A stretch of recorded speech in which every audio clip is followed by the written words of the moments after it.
In this video, we are going to talk about the GRE format, what to expect in terms of the sections that are on the test and the length of those sections.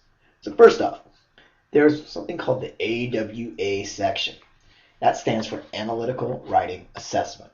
You don't really have to know that. What you should know is when you see AWA, think, the essay section. Next, you're going to have a quantitative section, and that consists of two sections. Just as the AWA consists of two essays, the quantitative section consists of two sections. Next, we have the verbal, which also consists of two sections. There's a lot of two, and two going on here. Note that consistency. But then we have this crazy section called the experimental section. The experimental section is just going to be one section. Just one section. Now, what is the experimental section? I think that's the question that a lot of people have. It's a strange section because it's not actually graded. Secondly, there is no way for you to determine whether a section you're getting is an experimental section. Next, you don't know if that experimental section is going to be quantitative or verbal. So if you get a test and that test has 3 quantitative sections, that is, at the end of the test you finish up and there are 3, not 2, then you can at least infer that one of those sections was the experimental section. Again, there's really no way of telling, so always do your best and always expect this experimental section. Now, you're probably wondering, how much time does all of this take? Well, let's start with the essays. We have here the issue essay, which takes 30 minutes. Now you may be tempted to ask, tell me more. What do you mean by the issue essay? For now, or at least in this video, we're dealing more with high level, big picture, what are the names of the sections and how long do they give you.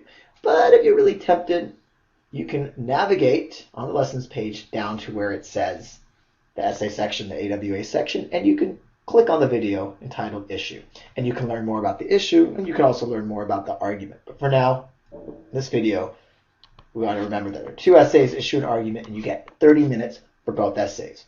So basically, you'll be writing for 1 hour. Next, there is, as we mentioned, quantitative or math section. So those are used interchangeably. Quantitative means math, math means quantitative. And in this case, we have 20 questions, and you have 35 minutes for the entire section. Now you'll note that that works out to not quite 2 minutes, but actually 1 minute and 45 seconds per question. So that's something to keep in mind when we go into the pacing video, which comes later. As for the verbal section, same number of questions, but actually 5 fewer minutes, which works out to 1.5 minutes per question. Again, good thing to keep in mind when it comes to pacing. What does this all mean, though?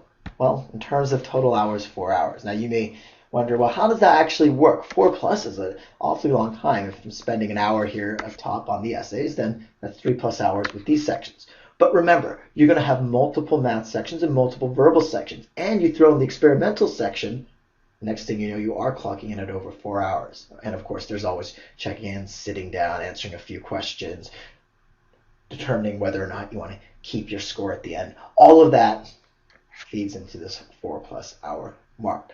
Now, while I'm at this screen, I think something that's important is the flow of the sections. Some people think, well, if you get a math section, it's followed by another math section, followed by a verbal section, and it's something very orderly. But remember, there's an experimental section here, so they really want to randomize things as much as possible.